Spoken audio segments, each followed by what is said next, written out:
सम्मान की कल्पना करके जाइएगा, वहां से अपमानित होकर के आना पड़ेगा। कल्पना न करिए, उदासीन रहिए। अब दक्ष को लगा कि इन्होंने मेरा अपमान कर दिया, कोई बात नहीं, ब्रह्मा जी और विष्णु जी से कोई बात नहीं, भगवान है ये लोग, लेकिन शंकर तो मेरे दामाद है।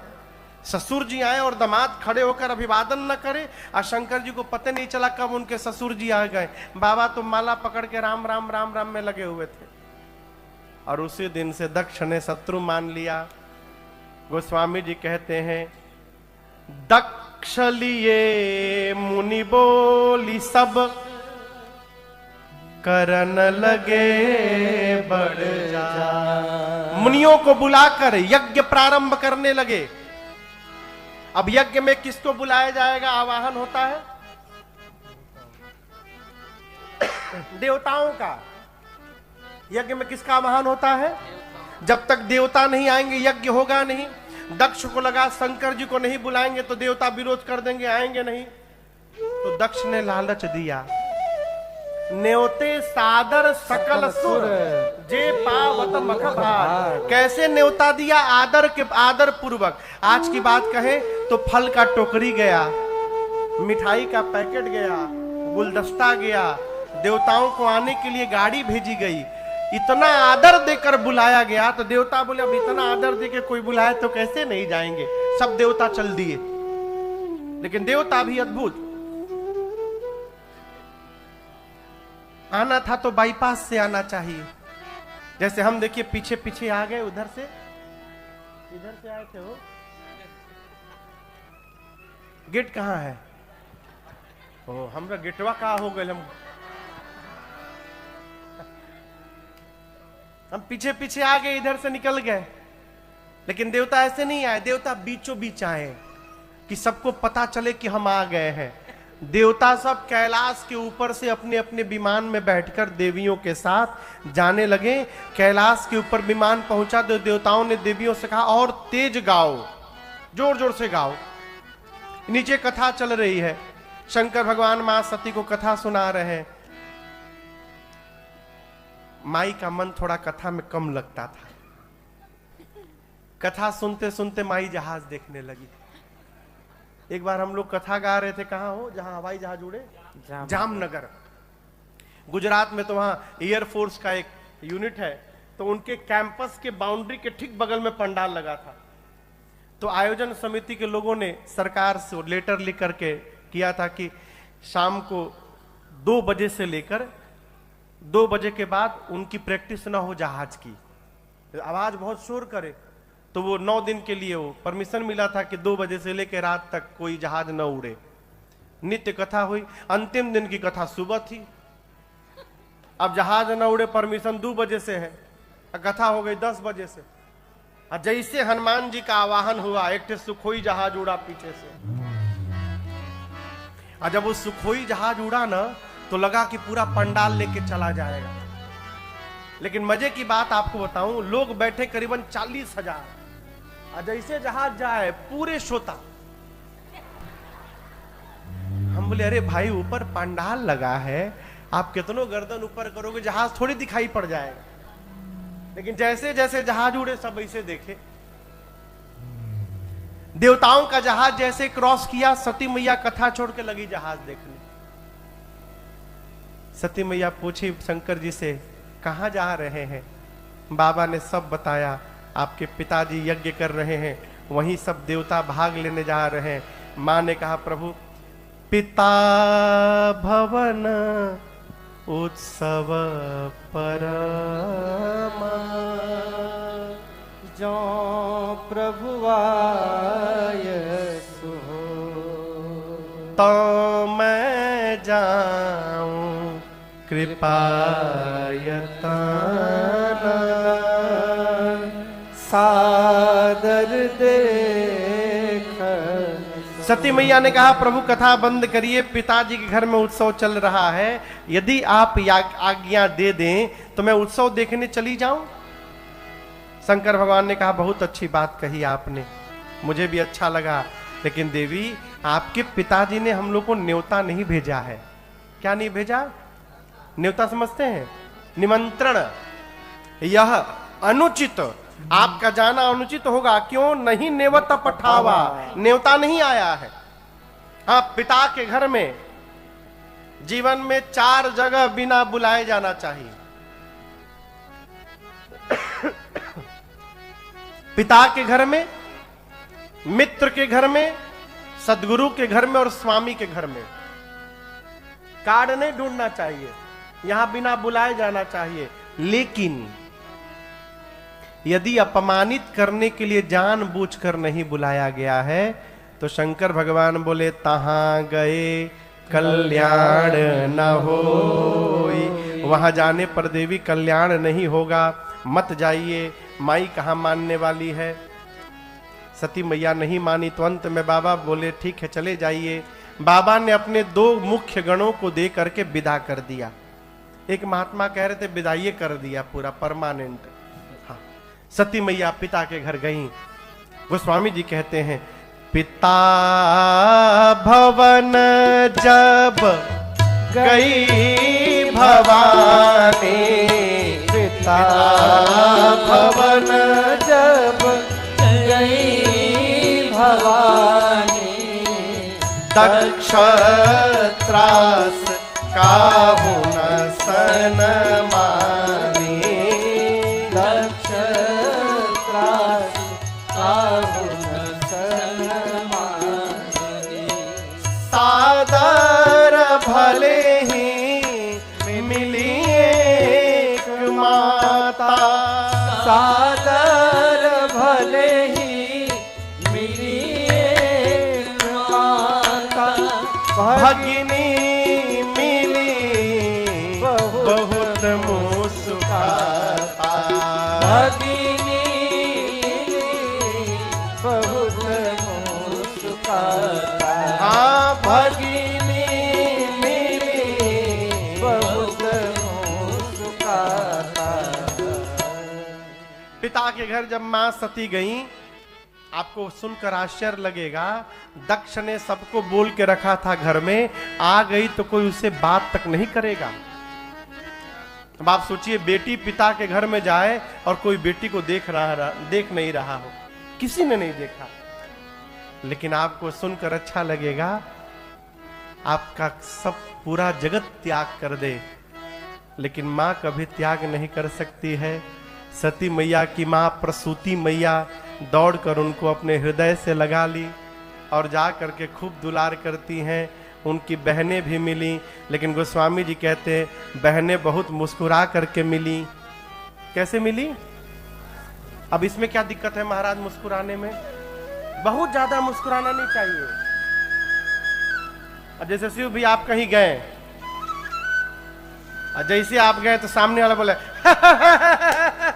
आप भी आ गए, इसका मतलब आपको नहीं आना था। देखिए कई लोग कार्ड बांटते हैं ना, कार्ड तो जैसे इनको देने आए अब बगल में दिखाई पड़ गए, आप भी आ जाइएगा बोलते हैं ना। इसका जहां भी लग गया, इसका मतलब आपको बुलाना नहीं था, लेकिन आप दिखाई पड़ गए तो आ जाइएगा। जिसको बुलाना होता है उसको ये नहीं कहते आप भी आ जाइएगा, कहते आप आइएगा। आपको आना है, आपको भी आना है, इसका मतलब नहीं आना है। हम तो कहीं जाते हैं ना कथा गाने, तो लोग कहते हैं महाराज इसको अपना ही घर मानिएगा। कितने दिन तक? 9 दिन तक, 10वें दिन न मानिएगा। अभी मैं कथा में बोला हूं, पिछले बाबू कथा कराए तो एक निवास बनाए नया घर कि महाराज जी आएंगे तो उसी में रहेंगे, इसलिए बनाए थे आनंद बाबू। यूट्यूब वाले का प्रचार कर दिए, महाराज जी के लिए नया घर बनाया गया, महाराज जी का घर। हाँ?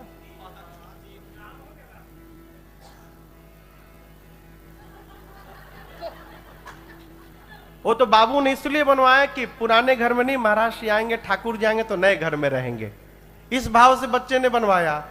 ये जो बाहर के लोग घूम रहे थे माइक कैमरा लेके, वो प्रचार का किए महाराज जी के लिए घर बन गया। अब हमको एक फोन आया गोरखपुर से कि क्या महाराज जी आप घर बनवाने के लिए परेशान हैं, आपके परिकर कथा करवा रहे, आपके लिए घर बनवा दिए, घर तो बन ही गया, अब उनको क्या जवाब दे हम। अच्छा वो घर का दाम कोई हम गए तो हमको कोई 3 करोड़ बोला, 4 दिन बाद वो 6 करोड़ हो गया। हम विनय से बोले जब जाल जी तो 10 करोड़ हो जाए। ऐसे ऐसे लोग हैं साहब, क्या बताए। हाँ आनंद है। देखिए जीवन में अपनी मान मर्यादा की रक्षा आपको स्वयं करनी चाहिए, ठीक ना। कोई कह रहा है कि आपका है बहुत सुंदर, हम आपको धन्यवाद कहते हैं, वो भले कहे, आपको नहीं मानना है कि आपका है। मैं आपको एक घटना बताऊं, अब तो भगवान की कृपा है, चारों तरफ लोग कथा सुनते हैं, जानते हैं। ये बात है 2013 की।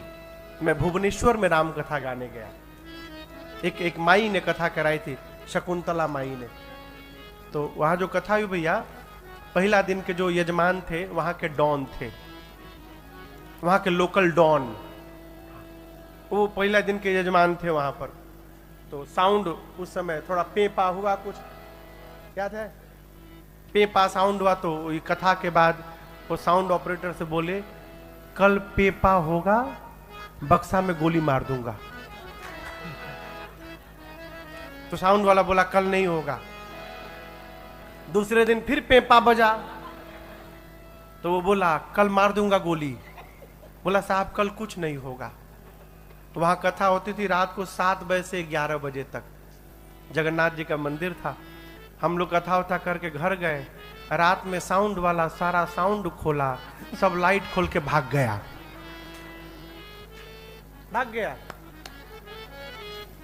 अब तीसरे दिन प्रशांत मिश्रा जी, ये नाम है ना भैया, प्रशांत मिश्रा, वो क्योंझर से गए थे व्यवस्था देखने के लिए। हमको 8 बजे सुबह बुलाए, आए, बोले महाराज साउंड वाला भाग गया।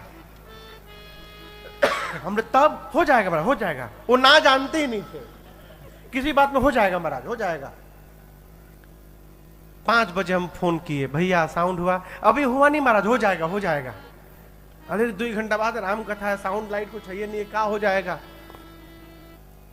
हम अपने ठाकुर जी के सामने बैठे, इन्हीं के सामने। अब बोले सरकार अब आप ही के हाथ में इज्जत है। साउंड वाले भैया भाग गया, आज की कथा कैसी होगी। और हम क्या बताएं भैया आपको, जैसे 6 साढ़े 6 बजा वो तूफान आया, वो तूफान और वो पानी कि 6 बजे से लेके रात को 1 बजे तक बरसा। माने तांडव जैसा पानी, ऐसा भीषण तूफान और पानी की कोई घर से निकले ही नहीं। और जितना बादल गरजे उतने हम लोग नाचे कमरे में, हम लोग नाचे, ठाकुर जी लज्जा बचा दी। हम लोग कमरे में कथा की, याद के हम लोग उसी हॉल में, कथा तो करनी है, हॉल में चौकी लगाए, ठाकुर जी को पधराए और 3 घंटा खूब कथा किए, भजन गाए हम लोग कुरुम में अपने। ठाकुर जी लज्जा बचाए। अगले दिन साउंड वाला आया, किसी को पता नहीं चली, कथा हुई। वहां एक बाबूजी आते थे, हमको बोले महाराज जी मैंने एक प्रतिष्ठान बनाया है, आप चलिए। वृद्धाश्रम बनाया था उन्होंने। भुवनेश्वर के मेन शहर में सड़क के ऊपर 4 माले का बिल्डिंग बना बनाया पूरा। 3रे माले पर बनवासी स्वरूप रघुनाथ जी का स्वरूप मंदिर बना है। नीचे सत्संग हॉल बना है, रुकने के लिए रूम बने हैं, किचन बना है, भोजन करने के लिए वृद्ध जनों के लिए पूरा। मैंने उस समय करीबन, उस समय नहीं बीत थी तो 5 से 6 करोड़ की संपत्ति थी। ये बात 2012, 13, 14 की बता रहा हूं। वो पूरा हमको, हाँ 13 की, पूरा घुमाए हमको, मैं भी देखा। फिर ऑफिस में ले गए, हमको बोले महाराज आप जानते हैं यहाँ आपको क्यों लाया हूं। हम क्यों लाए बाबूजी? बोले महाराज मेरा एक बेटा है, वो नालायक हो गया है। मैं बनाया था इसको, वृद्धाश्रम बनाऊंगा, लोगों का उपकार होगा। 2 साल पहले मुझे ब्रेन हेमरेज हो गया। तो मैं जानता हूं कि मैं बहुत दिन जीने वाला नहीं हूं। इसको छोड़ करके जाऊंगा तो मेरा बेटा इसको पी पा के खत्म कर देगा बेच के। तो बोले आप हमसे क्या चाहते हैं? बोले महाराज मैं चाहता हूं कि आपको कुछ देना नहीं है, ये पूरी संपत्ति मैं आपको लिख दे रहा हूं, आपको जो मन करेगा वो करिएगा, चलाइएगा। बोले रजिस्ट्री का खर्चा भी मैं आपको दूंगा। उसमें मुझे कोई जानता नहीं था, वो 4-5 दिन से कथा सुन रहे थे, उसके बाद उनको ये भाव जगा। अरे बाबूजी आपकी बात अच्छी है, अच्छा ठीक है, मैं घर में बात करके आपको बताऊंगा। ऐसे 3-4 दिन और बीता, रोज आके बैठ जाते थे, महाराज चलिए रजिस्ट्री कर दे। हमको बाबूजी बताएंगे आपको। हम उनको बोले कलकत्ता जाने दीजिए, पिताजी से बात करके तब बताऊंगा। मैं कलकत्ता गया और उनको फोन किया, कहा बाबूजी ऐसा है कि समाज में बहुत संस्थाएं हैं जो परोपकार का काम करती हैं, लायंस क्लब है, रेड क्रॉस है, किसी भी संस्था को पकड़िए और आप उसको संपत्ति हैंडओवर करिए, अपने राम जी को उससे कोई लेना देना नहीं। क्यों? देखिए, आराम से आई संपत्ति आपके जीवन को समाप्त कर देगी। अपनी कमाई से बनाई गई संपत्ति ही आपको सुख दे सकती है। जो संपत्ति आराम से आएगी वो सब कुछ लेके चली जाएगी। सावधान। इसलिए कोई कहता है महाराज जी आपका घर है, हम जानते मन में 9 दिन, 10वें दिन नहीं सोचना है कि आपकी घर है, भाग्य वहां से तुरंत।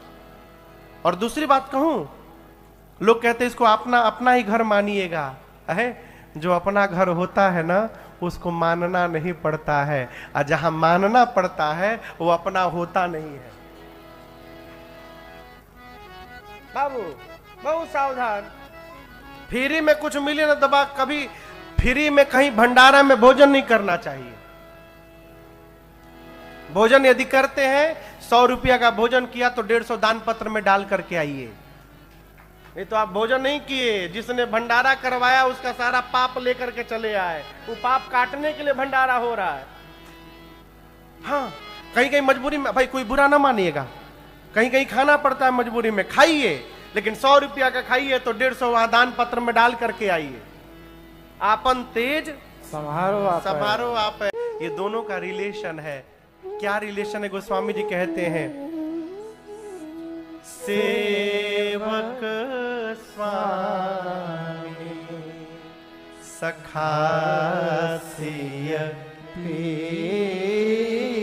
के। भगवान शंकर सिय पी के, सिय मने अरे बोला करिए बिचुआ में, सिय मने प्रेम भैया, सीता मैया, पिय मने सिय पिय मतलब राम जी, सीता जी के पिया कौन? राम जी। शंकर जी राम जी के क्या है? सेवक स्वामी सखा सिय पी के। शंकर जी राम जी के सेवक हैं, शंकर जी राम जी के स्वामी हैं, और शंकर जी राम जी के सखा हैं। ये दोनों के बीच में रिलेशन है। शंकर जी राम जी की हर आज्ञा का पालन करते हैं। और मैं आपसे निवेदन करूं, धरती पर वो मनुष्य सौभाग्यशाली है जिसको कोई आज्ञा देने वाला है। यदि आपको कोई आज्ञा देने वाला है, आप अपने को धन्य भाग मानिए, बड़भागी मानिए। अभी पिछली कथा में बात आई, हम और आप भाग्यशाली हैं कि भारत में है।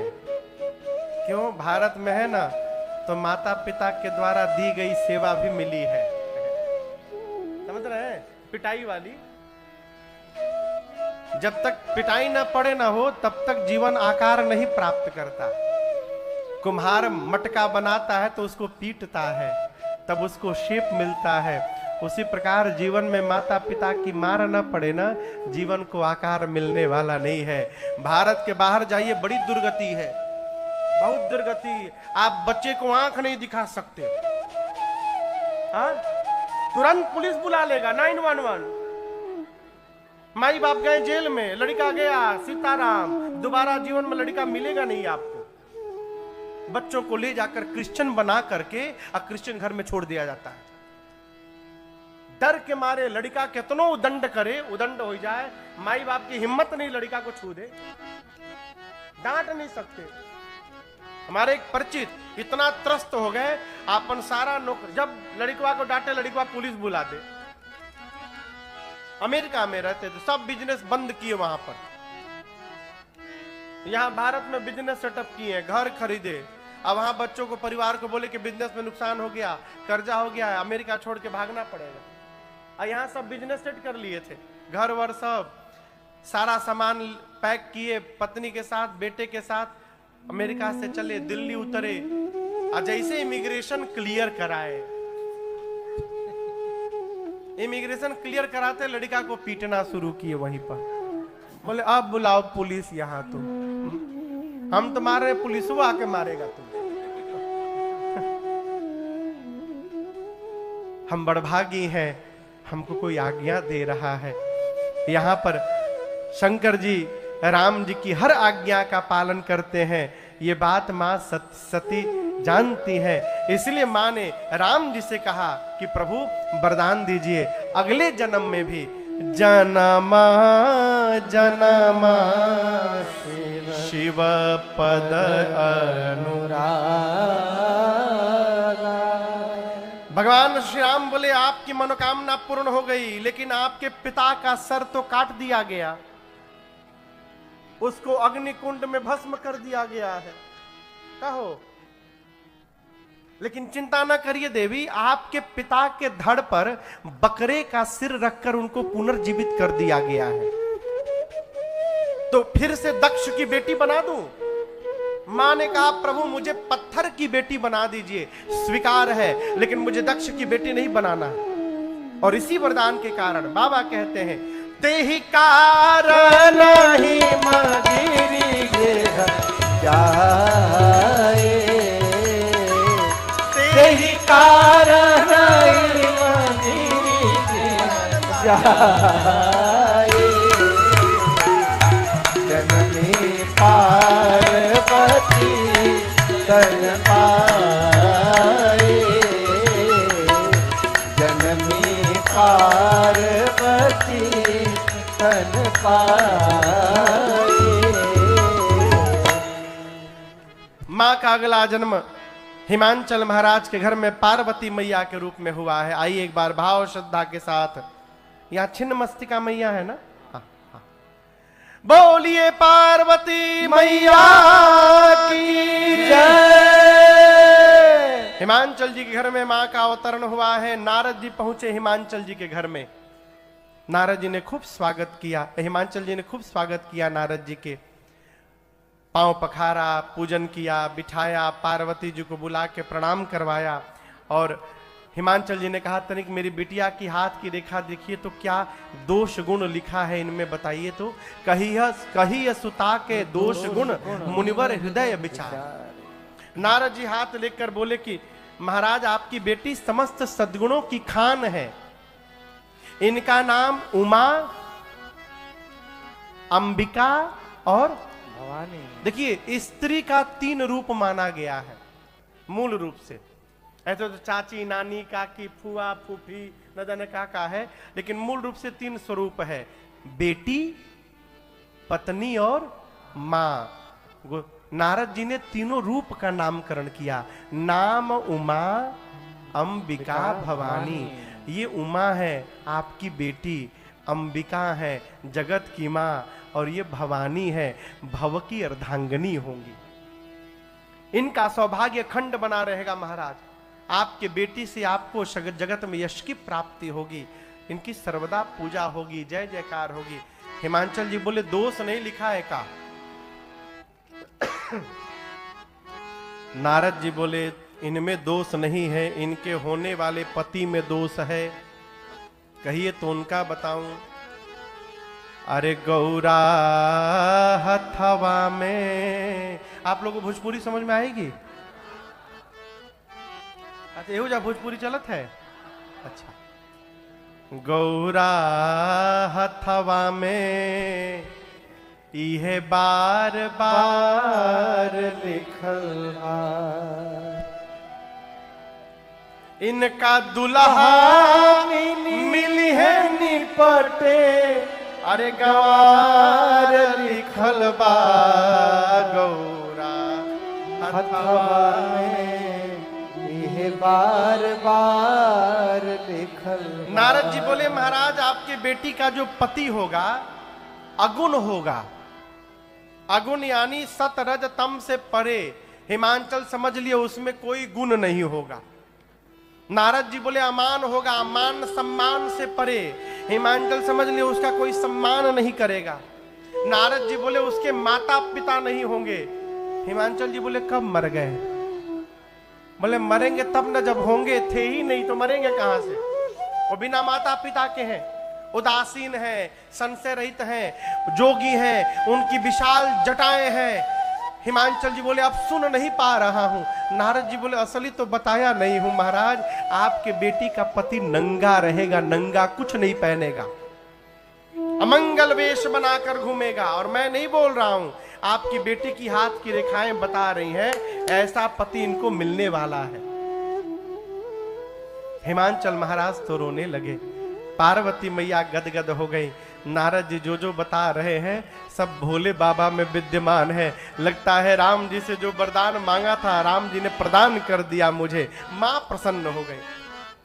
नारद जी ने कहा हिमांचल जी जो मैंने वर के लक्षण बताए हैं मेरे अनुमान से सारे लक्षण केवल और केवल शिव जी में विद्यमान है। और मैं कहता हूं यदि आपकी बिटिया का विवाह शंकर जी से हो गया ना, आपके बेटी का कल्याण हो जाएगा। हिमांचल जी बोले होगा कैसे? नारद जी बोले जो तप करे कुमारी तुम्हारी, जो तप करे कुमारी तुम्हारी, भावी उमेटे सकहीं त्रिपुरारी,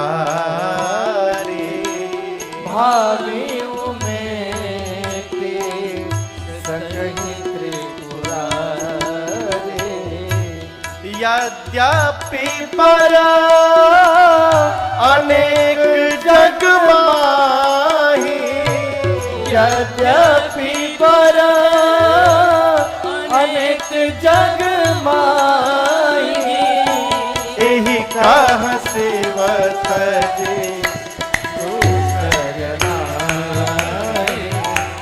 यही कह सेवत जे दूसर नारी, यही कह सेवत जे दूसर नारी। नारद जी ने कहा यदि आपकी बेटी तपस्या करेंगी तो भगवान शिव इनको अवश्य प्राप्त होंगे। कब प्राप्त होंगे? तपस्या करने के बाद। यहां समझिएगा पार्वती जी का विवाह शंकर जी से ही होगा। शक्ति का वर्ण और कोई नहीं कर सकता। लेकिन नारद जी ने क्या कहा? तपस्या करेंगे तब मिलेंगे। क्यों? बिना तपस्या किए कुछ मिल जाए ना उसके मोल का पता नहीं चलता। प्रेम भैया सती मैया का विवाह ऐसे ही हो गया शंकर जी से, कोनो बतिया नहीं मानती थी। और तपस्या करने के बाद जब पार्वती जी का विवाह हुआ शंकर जी से तो बिना पूछे कोई काम नहीं करती थी। कहो आराम से नहीं मिलना चाहिए। अब हम तो कथा में कहते हैं किसी को बुरी भी लग सकती है, आई एम सो सॉरी। घर में संतान बड़ा हो गया और उसके बाद भी यदि आप बिठा करके भोजन करा रहे हैं तो आप अपने हाथों उसकी हत्या कर रहे हैं। आराम से भोजन मिलेगा ना कोई काम नहीं करेगा, है? तपना पड़ेगा साहब। पार्वती जी को कहा तपस्या करिए। पार्वती मैया ने जाकर कठोर तपस्या किया है। माँ ने इतना हजारों हजार वर्ष माँ ने तप किया। माँ की तपस्या देखकर आकाशवाणी हुई। आकाशवाणी ने पार्वती जी की प्रशंसा की और कहा भवानी जी अस तप काहू न कीन भवानी, भय अनेक धीर मुनि ज्ञानी। आपने जैसी तपस्या की ऐसी तपस्या आज तक किसी ने नहीं की। आपकी मनोकामना पूरी हो गई। पिताजी बुलाए तो घर जाइएगा, सप्तऋषि मिले तो हमारे वचनों को सत्य समझिएगा। ये था सती जी का पूरा चरित्र। कितना बज गया है वो? 7:30। 7:30। हाँ तो ब्याह करेंगे तो 9 साढ़े 9 बजेगा।